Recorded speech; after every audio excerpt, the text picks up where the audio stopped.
Picture this. You've got this private, deeply personal diary written by a Roman emperor over 2 millennia ago. It was never, ever meant for publication. And yet, on the flip side, you have this modern, multi-million-dollar self-help and media empire. We're talking leather-bound books, paid digital courses, daily newsletters, the whole shebang. So how on earth did that ancient diary become the bedrock for this massive, modern enterprise? Well, in today's Explainer, we're going to uncover exactly how ancient Stoic philosophy was completely transformed into a modern cultural phenomenon by author Ryan Holiday. Okay, let's dive right into this comprehensive 360-degree look. Here's our roadmap for today. We'll be covering the ancient Roman spark, anatomy of the obstacle, conquering the NFL, the marketing machine, the mixed Stoicism debate, and finally, the gateway to ancient philosophy. Let's get right to it. Section 1. The ancient Roman spark. To really understand this modern empire, we have to go back to the spark that started it all. Ryan Holiday's wildly successful 2014 book, The Obstacle is the Way.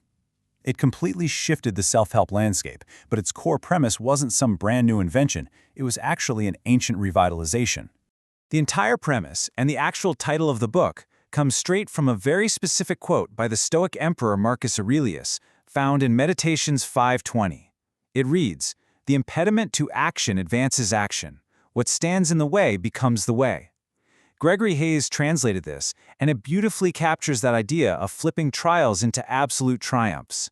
Holiday was actually so profoundly impacted by this specific concept that back in 2014, he literally got the title tattooed right on his forearm. But what is the actual context of this quote?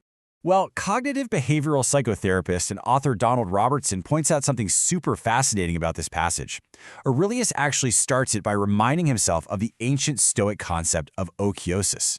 Basically, this means we have a fundamental duty to help other people and care about their welfare. But, and here's the kicker, we have to remain completely indifferent to their outside opinions of us. Their opinions are just as external to our own minds as the sun or the wind or wild animals. It's this precise balance, duty to others combined with total indifference to their judgment, that serves as the philosophical foundation for Holiday's work. It makes you think, doesn't it? Ask yourself, how often do you let the outside opinions of others dictate your actions today? Section 2. Anatomy of the obstacle. So how exactly do you take a philosophy that's 2,000 years old and package it for a modern reader who's dealing with 21st century stress? Well, you give it a structure. Holiday expertly structured this ancient wisdom into 3 highly digestible, distinct disciplines. Step 1 is perception. This is all about how we look at and understand our problems. Step 2 is action, the actual energy and creativity we use to actively break those problems down. And step 3 is will, cultivating and maintaining that deep inner strength to handle defeat when things go wrong. It's just a remarkably clean, actionable framework. Now, to really flesh out these 3 steps, Holiday models the book almost like a modern successor to Plutarch's Lives. He profiles a super diverse group of historical figures to model specific resilient behaviors.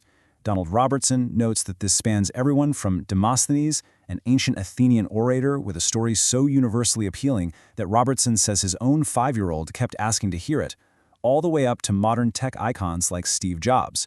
The focus here isn't on judging their entire lives, because let's face it, human lives are often a mixed bag. The main thing you should take away from this is that Holiday isn't putting these folks on a pedestal. He's literally reverse engineering their success so you can use it in your own life. Section 3. Conquering the NFL. Of course, a self-help framework is really only as good as its real-world application, right? Well, right after it dropped, this book quietly infiltrated one of the most high-stakes competitive arenas on earth, professional sports. The spread was explosive. During the 2014 season, Michael Lombardi and Patriots head coach Bill Belichick were handing out copies to their staff and players right en route to a Super Bowl victory. Then, literally the very next season, in 2015, Seattle Seahawks GM John Schneider and head coach Pete Carroll were passing it around their locker room. From there, the idea spread like wildfire across elite athletic programs. You had coaches like Joe Madden of the Chicago Cubs using it, Olympians like gold medalist Chandra Crawford adopting it. It essentially became the definitive modern handbook for athletic resilience. Section 4. The marketing machine. Now, a phenomenon this massive doesn't just happen by happy accident. To really grasp the sheer scale here, we need to pivot and look at the author's background and in the massive commercial ecosystem that has been built around this philosophy. Now, what's really interesting here is the stark contrast in his career trajectory. Before Holiday was writing all about virtue and stillness, he was writing books with titles like Trust Me, I'm Lying, Confessions of a Media Manipulator, and Growth Hacker Marketing. And he took those exact PR and growth hacking skills and used them to build an absolute juggernaut of a Stoic ecosystem. We are way beyond just books now. The Daily Stoic brand sells limited-run, expensive leather-bound editions, paid digital courses like Taming Your Temper and Slay Your Stress, and even programs called The Wealthy Stoic. And his business acumen is undeniably sharp. Some eagle-eyed followers over in the Reddit community pointed out that right around the time he was writing about media manipulation, Holiday claimed in an interview that he doesn't get out of bed for less than $10,000. Whatever your take on it, he is without a doubt a masterful marketer who built a highly profitable machine. Section 5. The McStoicism Debate. It is exactly this intersection, ancient virtue meeting modern profit, that has ignited a fierce, ongoing debate online, especially within dedicated philosophy communities like the Stoicism subreddit. Let's look impartially at both sides of this argument. On one hand, you have the critics. They accuse his platform of being a McDojo for philosophy, coining the term McStoicism. They argue he's just selling oversimplified, get-rich-quick, Happy Meal articles to materialistic readers while constantly pushing pricey merch. But on the flip side, the supporters say this accessible, refreshing format is exactly what the world needs. They argue that academic philosophy is often just an esoteric, elitist echo chamber of over-intellectualizing. For them, Holiday has successfully cut through all that noise, bringing highly practical, life-improving wisdom to millions of everyday people. The skepticism, though, is perfectly and honestly pretty hilariously captured by this satirical twist on Marcus Aurelius from a Reddit user.